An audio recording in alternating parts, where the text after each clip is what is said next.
Hello, everybody. Welcome back to The Way That I See It. My name is Lucy Superfox, and this is my podcast. So on today's episode, I want to talk about manifestation and healing, and we're going to jump straight into it. So first things first, if you haven't caught the reel that I posted on my Next Level Lucy Instagram account and on TikTok that went a bit crazy over on IG, people resonating, some people hating, unnecessarily so, but more than anything, a lot of people being like, whoa, that's just never how I saw it. So first of all, I want to give you a bit of context here on this podcast today. Make sure I'm going to link the reel below so that you can go check out that video. It'll be helpful to understanding what I'm going to talk about. And I also want to give you some references about where that knowledge came from, how that makes sense, and really just basically build on that information for you. So you can really take away from this that manifestation and healing are directly linked. In fact, they are deeply intrinsically linked. So I have got one of my glamorous drawings that I can show you here in paper.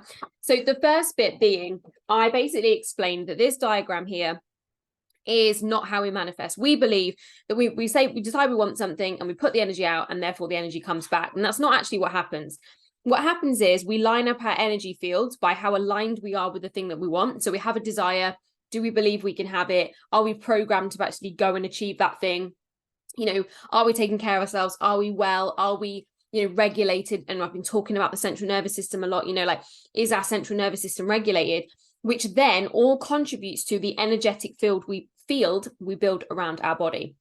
So that energetic field that's always flowing, the desire or the kind of the thing we want to manifest goes out through the field. And that's what draws things back to us. It's a magnetic field, not wobbly waves, right?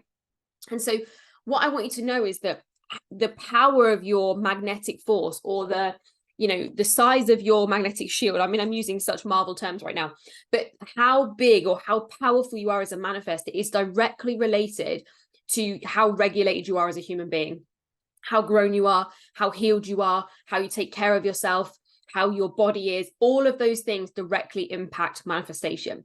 So if you are sat there as somebody who isn't taking care of themselves, maybe you're drinking too much, eating too much, smoking, maybe you're, eating crap, maybe you're not taking care of gut health, maybe you're not prioritizing sleep. And look, shout out to you new mamas out there. I know it's not easy, right? New mom life. But what I want you to know is that all of those things directly impact how regulated your nervous system is, and therefore how powerful you are as a manifestor. Now, do I believe unhealed people can manifest? 1,000,000%, right? I'm not saying you cannot manifest if you're not regulated or healed. What I'm saying to you is if you want to max out your manifestation power, you need to be doing that work to heal. So let's talk a little bit about energy centers or chakras, or you could even connect all of these to the vital organs in your body, right? Because they all are attached to some kind of vital life force and system. Now, you have two parts of your nervous system. So you have your sympathetic, which is your react system, which we've talked about before, and you have your parasympathetic system, which is your relaxed system. Again, we've talked about this before. And your brain and body's job is designed to switch you between sympathetic react, parasympathetic relax. So react, relax, react, relax, react, relax. It's designed to do that because its job is to I left WhatsApp open.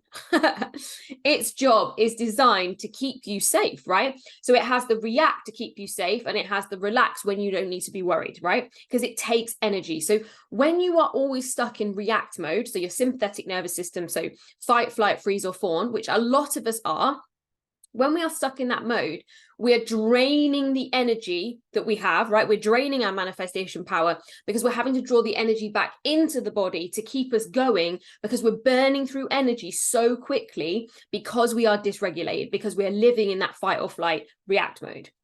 Now, when we step into our relax mode, what we do is we allow the nervous system to relax. We allow hormones like cortisol to slow down. We allow our body to regulate. That's why we feel calm and relaxed versus stressed and worried, right? And in that state, what we find is nervous system regulation. Now, a lot of us are stuck or programmed. So by stuck doesn't mean permanently, but programmed into the feeling of being fight, flight, freeze, or fawn, which is basically your react system. And we end up there through a variety of things. Number one, how we've lived our life. We live in a super high stress environment. We're always on. There's technology going every 5 seconds. There's an advertisement or noise every 3 seconds, right? And I'm sure it's even probably every third millisecond, but we go through those stressful states. We live as adults in a very high stress, very high pressure, very high paced world. Potentially, if you have neurodiversity, that can have an impact on central nervous system regulation, because as a child, You didn't perceive and understand the world the same way as a neurotypical child might have done. And therefore, we internalize things without even knowing them that can cause dysregulation in the nervous system. Trauma is not, and again, I use this definition of trauma because it's the one my therapist helped me understand. Trauma is not about the event. It's not about what happened. It's not saying, well, that was trauma and that wasn't. It's how safe you felt within the experience. That's anything can be a trauma if you didn't feel safe within the experience. So trauma isn't just stored in the mind in a memory. It's actually stored in our body. And that energy from that experience is stored somewhere in our body in one of those energy centers. So subject to what it was and how it happened and, all of the context. And so, look, I'm not a Reiki healer. I'm not a therapist. I'm not an energy worker. Like, all these things, right? This is me sharing my personal experience packed with the fact that I have a pretty good brain. So when I read things, I'm able to interpret them and then make them simple. So we've got all of these things going on. So we live in a high stress world. We potentially have got nervous system dysregulation from, childhood. We potentially got trauma that's happened in our whole life to play with.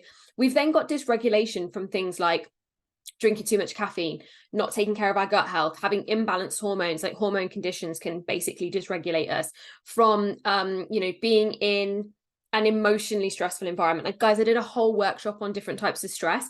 So if you want that, just make sure to shoot me a DM on Instagram, on TikTok, on Facebook, wherever you talk to me, or you can send me an email at lucy@lucysuperfox.com and I will send you the stress workshop. But what's important to note is that there are many, many types of stress. And if you are not regulated, if you haven't done your work to regulate your central nervous system, and I'll talk more about that in a second, what you will actually find is you'll be living in your react system so much that you can actually burn it out to the point that you're mentally trying to go and nothing is physically happening. But that doesn't mean your parasympathetic nervous system, your relaxed system has kicked in. It means you've simply burnt through all the fuel, which is why a lot of people get numb. Nothing really changes. They feel really stuck because you've actually burnt through the fuel on a chemical basis, as in your adrenals aren't pumping adrenaline like they used to, which is why people end up drinking 7 Monsters a day, right? They think it's going to help. It's making it worse. Secondly, what they're then doing, if we talk about it from a manifestation perspective, is they've drained all the energy from anything they could put out because they're so dysregulated. Any energy they do put out is fragmented at best. At best. One of the best books that really describes this is a book called Supernatural by Dr. Joe Dispenza.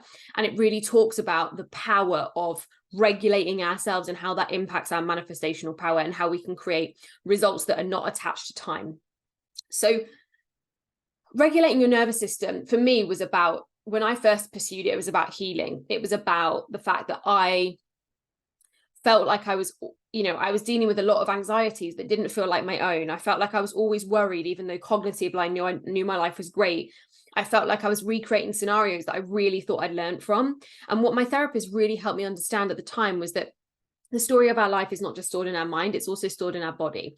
And I was holding on to energies from my past, from past experiences where I'd been scared or shocked or hurt or upset or felt unsafe or felt shamed. And, shame is a big trigger, especially for people with ADHD, because we go through life assuming that we're different and separate. And we do so much to either overcompensate for that and become a high performer, which is what I did, or actually always feel like we're not good enough, which I also felt. So I think subject to how you handle yours, and every person's type of neurodiversity and those who are neurotypical, we all go through our unique experiences. You can never say that yours is worse than someone else's or someone else's is better than yours or someone else had it easier than you, because you don't fucking know and you'll never fucking know.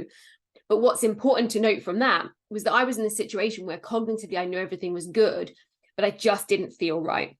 And so this is when I started pursuing the somatic work. This is when I started doing the Reiki, the sound baths, the breath work, the meditation, the reformer Pilates. I'm hypermobile, so yoga for me is a terrible idea. I'd end up with a broken back.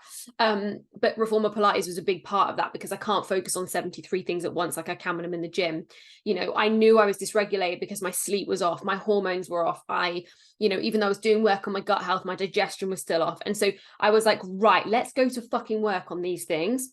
And as a result, what has started to happen is things have started to manifest for me that I have wanted for a long time, but because I've been regulating myself. So you can want something, you can follow the 5 steps that I always preach, right, for manifestation. Know what you want, know why you want it, do the work to believe you can have it, make space, take inspired action, trust the process.